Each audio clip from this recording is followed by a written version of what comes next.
Palestinian leaders have just officially filed a claim of war crimes against Israel at the International Criminal Court, known as the ICC.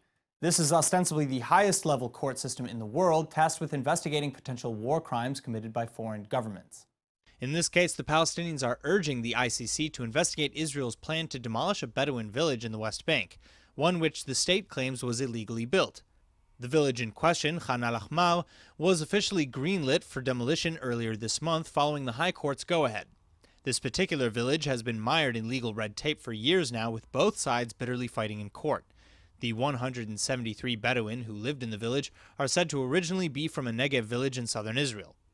The State of Israel relocated them to the Palestinian West Bank sometime in the 1950s, where the families have remained ever since.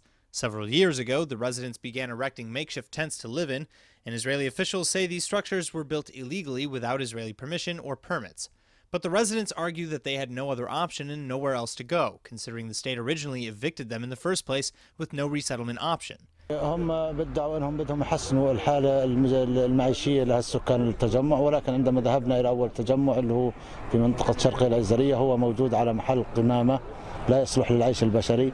Israel has received considerable pressure to reverse the demolition order following the High Court's decision earlier this month, and the chief negotiator to the Palestinians, Saeb Erekat, says that such a demolition constitutes war crimes, a matter that will now be left to the ICC over whether or not to investigate.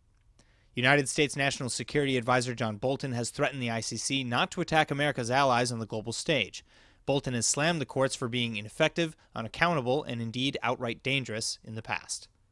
Today, on the eve of September the 11th, I want to deliver a clear and unambiguous message on behalf of the President of the United States. The United States will use any means necessary to protect our citizens and those of our allies from unjust prosecution by this illegitimate court. We will not cooperate with the ICC. We will provide no assistance to the ICC. And we certainly will not join the ICC.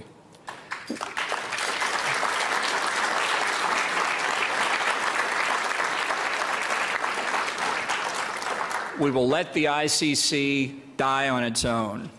After all, for all intents and purposes, the ICC is already dead to us.